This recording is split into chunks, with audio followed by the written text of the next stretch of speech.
Beijing, October 1st, 1949. The Forbidden City, for centuries the secluded sanctuary of emperors, stands under a new sun. Atop the gate of heavenly peace, a man stands before a sea of hundreds of thousands. He does not wear the medals of a czar or the sharp uniform of a general. He wears a simple gray tunic. He looks like a teacher, a father figure.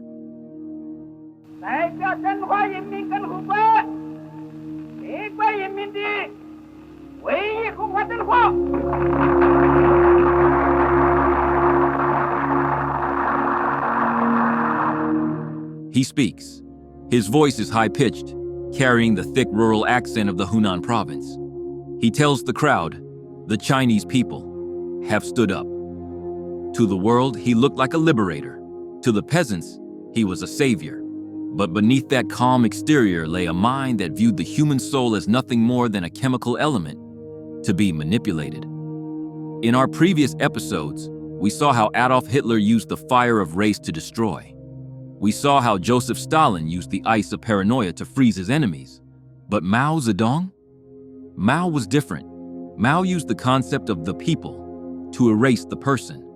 He once wrote, "A clean sheet of paper has no blots, and so the most beautiful poems can be written on it." He looked at the 600 million people of China and saw a blank sheet of paper. To write his beautiful poem of a communist utopia, he would need to dip his pen in the blood of 45 million souls. How does a quiet librarian from the countryside become a god who can order the wind to change direction? How does a poet become the greatest engineer of death in human history? Welcome back to The Face of Terror. Today, we look at the man who remade humanity in his own image, Mao Zedong.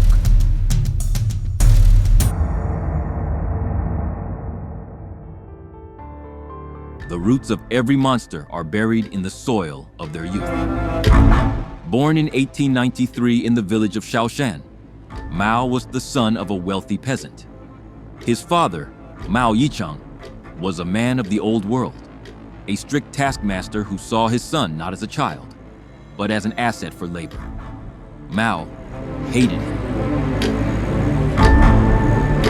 He would later recount stories of defying his father, even threatening to drown himself in a pond to avoid a beating. In Mao's young mind, his father was the ruling class, and he was the oppressed. This was the birth of a worldview. Authority was not something to be respected, it was something to be overthrown. By 1918, Mao found himself in Beijing, working as a lowly library assistant. He was invisible. The elite university scholars ignored him because of his dirty peasant accent and his humble clothes. While the intellectuals talked about Western democracy in the grand halls, Mao sat in the quiet of the library stacks and discovered Marxism. But Mao saw a flaw in the Russian model. In Russia, the revolution was led by factory workers. In China, there were no factories, only endless fields of rice and mud. Mao realized that the millions of starving, angry peasants were a sleeping giant. If he could wake them, he wouldn't just have an army, he would have a force of nature. Then came the Long March. In the 1930s, the Communist Party was nearly wiped out. They were forced to flee. For an entire year, 80,000 people trekked 6,000 miles through freezing mountains, treacherous swamps, and enemy fire. Out of the 80,000 who started, only 8,000 survived. Mao was one of them. In the eyes of the survivors, he wasn't just a leader anymore. He was a man who had cheated death itself. He began to believe his own myth. He began to believe that with enough will, the laws of nature, hunger, fatigue, biology, could be bent to his command.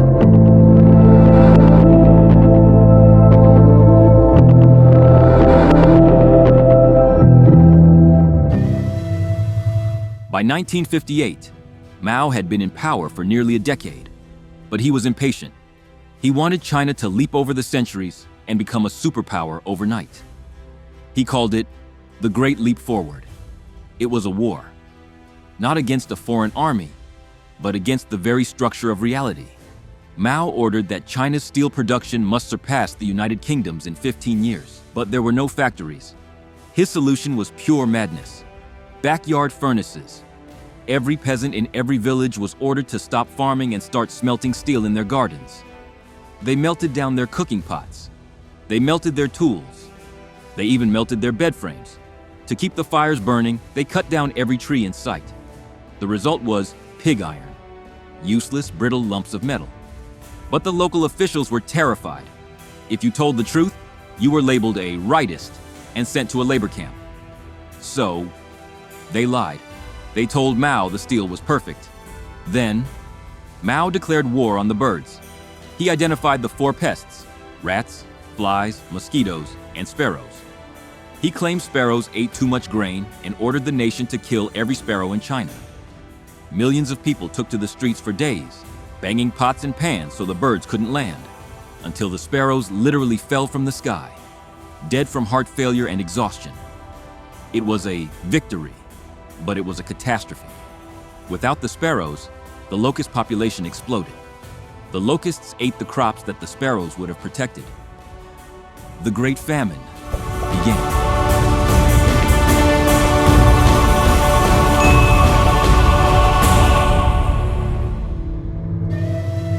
Because officials were lying about record harvests to please Mao, the government seized what little food the peasants had, believing there was a surplus.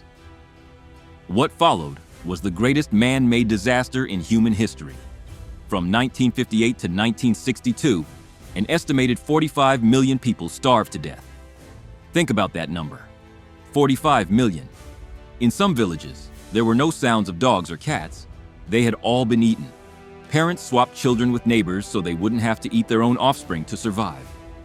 People ate white clay to fill their stomachs, only to die in agony as the clay hardened inside them. Mao knew. He was told people were dying. His response? When there is not enough to eat, people starve to death. It is better to let half of the people die, so that the other half can eat their fill. To the face of terror, people were not humans, they were fuel.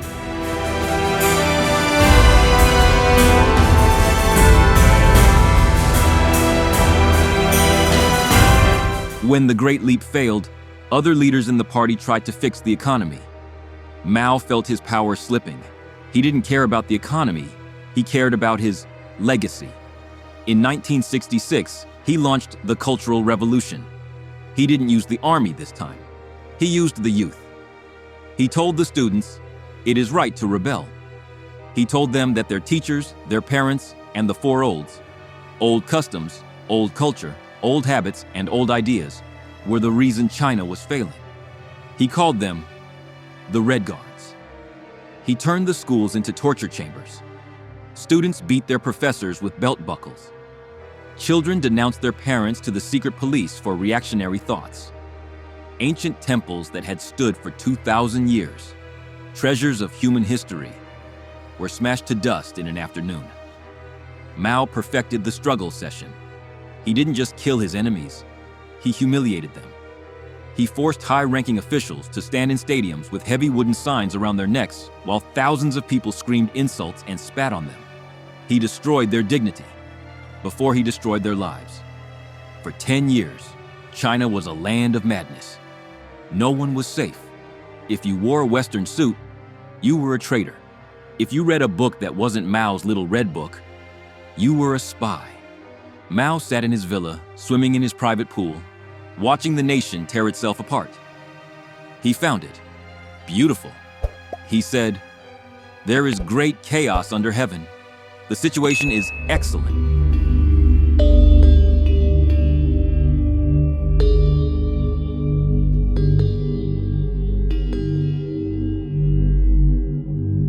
On September 9th, 1976, the great helmsman finally stopped breathing. He was 82. The nation wept, some out of genuine grief, many out of fear, unsure of how to live in a world without the man who had controlled their every thought. But look at the difference between the 3 men we have studied. Hitler's body was burned in a ditch to prevent him from becoming a relic. Stalin's body was removed from his tomb and buried in a simple grave.